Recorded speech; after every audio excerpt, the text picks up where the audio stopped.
ప్రభుత్వం ప్రవేశపెట్టిన తాజా కేంద్ర బడ్జెట్ను ప్రజా వ్యతిరేక తెలంగాణ ద్రోహ బడ్జెట్గా ఆమ్ ఆద్మీ పార్టీ హైదరాబాద్ దోమలగూడ ప్రధాన కార్యాలయంలో తీవ్రంగా ఖండించింది. ఈ బడ్జెట్ దేశ చరిత్రలోనే అత్యంత నిరాశజనకమైన వరస్ట్ బడ్జెట్గా మిగిలిపోతుందని ఏఏపీ నేతలు విమర్శించారు. విద్యా, వైద్యం వంటి మౌలిక రంగాలకు బడ్జెట్ తగిన ప్రాధాన్యం ఇవ్వకపోవడం ద్వారా కేంద్ర ప్రభుత్వం సామాన్య ప్రజలకు పూర్తిగా నిర్లక్ష్యం చేస్తుందని ఆరోపించారు. మొత్తం బడ్జెట్లో విద్యా, వైద్యాన్ని కలిపి 5% కూడా కేటాయించకపోవడం దారుణమని పేర్కొన్నారు. ఇక తెలంగాణకు ఈ బడ్జెట్లో గుండు సున్నా దక్కిందని ఆమ్ ఆద్మీ పార్టీ ఆగ్రహం వ్యక్తం చేసింది. కాజిపేట్ కోచ్ ఫ్యాక్టరీ, బయ్యారం ఉక్కు పరిశ్రమ వంటి విభజన హామీల ప్రాజెక్టు ప్రస్తావనే లేకపోవడం తెలంగాణపై కేంద్రానికి ఉన్న వివక్షకు నిదర్శనమని తెలిపారు. మెట్రో ఫేజ్ 2 నిధులు, రీజనింగ్ రింగ్ రోడ్, రైల్వే లైన్లకు అనుమతులు ఇవ్వకుండా తెలంగాణ అభివృద్ధిని అడ్డుకుంటున్నారని ఆరోపించారు. తెలంగాణకు రావాల్సిన ఐఏఎం, నవోదయ కేంద్రీయ విద్యాలయాలు ఇప్పటికీ మంజూరు చేయలేదని గుర్తు చేశారు. ఈ తెలంగాణ ద్రోహ బడ్జెట్ కి వ్యతిరేకంగా రోడ్డెక్కి పోరాడతామని ఆమ్ ఆద్మీ పార్టీ తెలంగాణ రాష్ట్ర కన్వీనర్ హేమా సుదర్శన్ జిల్లోజు స్పష్టం చేశారు.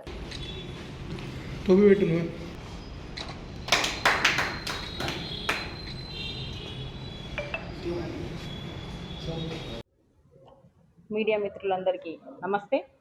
నిన్న మనకి కేంద్ర ప్రభుత్వం వచ్చేసి బడ్జెట్ని ప్రకటించింది. అంటే సండే కూడా ప్రభుత్వాలు పనిచేస్తాయి అన్నట్టుగా చెప్తూనే నిన్న బడ్జెట్ని ప్రవేశపెట్టడం జరిగింది. అయితే దీంట్లో దేశవ్యాప్తంగా మ్యాక్సిమం అంటే మనకు కావాల్సింది విద్య, వైద్యం అనేది మోస్ట్ ఇంపార్టెంట్. ఈ రంగానికి అనేది ఎప్పుడైతే బడ్జెట్ని కరెక్ట్గా ఇస్తేనే దేశం అనేది డెవలప్మెంట్ దిశలో వెళ్తుంటుంది. దాన్ని మాత్రం పక్కకు పెట్టేసి ఎంతసేపటికి ఏ విధంగా ఇస్తారంటే మనకి దేశవ్యాప్తంగా వైద్య రంగానికి చూసుకుంటే ఈ విధంగా ఉంటుంది. ఎంత తక్కువ అంటే ప్రతిరోజు పాపులేషన్ పెరుగుతూనే ఉంటుంది. ఆ టైంలలో వచ్చేసి వైద్యానికి ఇంత అంటే పెంచడంలో ఎంత మ్యాక్సిమం వచ్చేసి మొత్తానికి విద్యా వైద్య రంగాన్ని కలిపి 5% అంటే విద్యకు వచ్చేసి మ్యాక్సిమం 1.5, సో 2 మధ్యలో ఉంటుంది.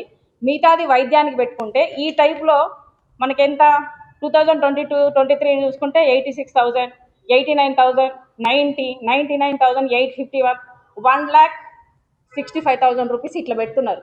అంటే రోజు రోజుకి మనకి హెల్త్ ఇష్యూస్ వస్తున్నాయి. పొల్యూషన్ ఏమవుతుంది, హెల్త్ ఇష్యూస్ రోజు రోజు పెరుగుతున్నాయి. మరి ఈ విధంగా ఇంత తక్కువ బడ్జెట్ ఇస్తే అంటే దేశంలో జనాలు ఏ విధంగా వచ్చేసి వాళ్ళ హెల్త్ని కాపాడుకుంటే ట్యాక్సులు కడతారు కదా. సో ఆ విధంగా చూసుకుంటే దాంట్లో వైద్య రంగంలో కూడా బడ్జెట్ ఇచ్చే దాంట్లో ఫెయిల్ అయిపోయింది కేంద్ర ప్రభుత్వం.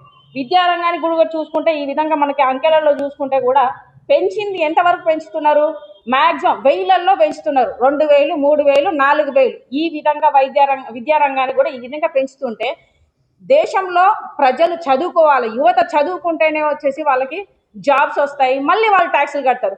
వీళ్ళకే మీరు వచ్చేసి బడ్జెట్లో వచ్చేసి వాళ్ళకి ప్రత్యేకంగా బడ్జెట్ సహకరించకపోతే మీరు ఏ విధంగా వచ్చేసి గవర్నమెంట్ని కానీ మన దేశాన్ని కానీ డెవలప్మెంట్ దిశలో తీసుకెళ్తారు?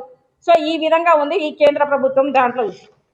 ఇప్పుడు మన తెలంగాణకి చూసుకుంటే కేంద్ర ప్రభుత్వం సమర్పించింది ఏమున్నది అంటే పెద్ద గుండు సున్నా మాత్రమే, ఏమీ లేదు అక్కడ. తెలంగాణ బడ్జెట్, తెలంగాణ రాష్ట్రంలో అత్యధికంగా ట్యాక్స్ అనేది పే చేస్తుంటుంది కేంద్రానికి, కానీ ఇచ్చేటప్పుడు మాత్రం మనకి పెద్ద గుండు సున్నా మాత్రమే ఇస్తున్నారు తప్ప కేంద్ర ప్రభుత్వం తెలంగాణకు బడ్జెట్ విషయంలో వచ్చేసి మనల్ని మొత్తానికే పక్కదోవ పట్టించేసి మనల్ని జీరో అనే టైపులో చూపెడుతున్నారు. ఈ విధంగా ఉంది కేంద్ర ప్రభుత్వాన్ని.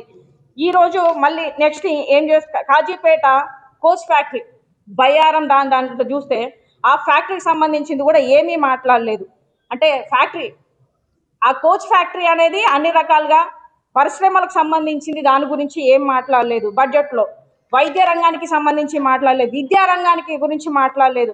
అలాగే ఇటు చూసుకుంటే వచ్చేసి మనకి రోజు రోజుకి నిత్యావసర వస్తువులు పెరుగుతున్నాయి. సామాన్య మానవుడికి, సామాన్య ప్రజలకి కేంద్ర ప్రభుత్వం ఇచ్చింది మాత్రం గుండు సున్నా హైక్ రేట్లు మాత్రమే. ఇప్పుడున్న పరిస్థితులలో రోజు రోజుకి నిత్యావసర వస్తువులు ధరలు పెరుగుతున్నాయి. కూరగాయల దగ్గర నుంచి మనం వాడే సోపు, పేస్ట్ అన్నింటి దగ్గర నుంచి పెంచుతున్నారు. చాక్లెట్ దగ్గర నుంచి పెద్ద ఎత్తులో పెరుగుతూనే ఉన్నాయి.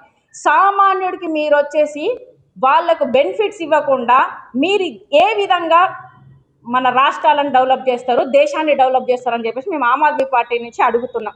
అదే విధంగా చూసుకుంటే మనకి తెలంగాణలో ఐఏఎం తీసుకురావాలని చెప్పి తెలంగాణలో రావాల్సింది అక్కడెక్కడో బీహార్లో అని చెప్పి తీసుకున్నారు.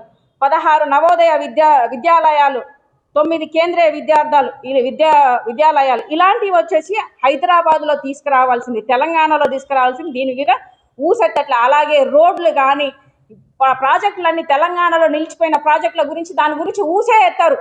ఏమైనా అంటే దాంట్లో మహిళలకు సంబంధించింది ఏమన్నా చేశారా ప్రాజెక్టులో వచ్చి బడ్జెట్లో?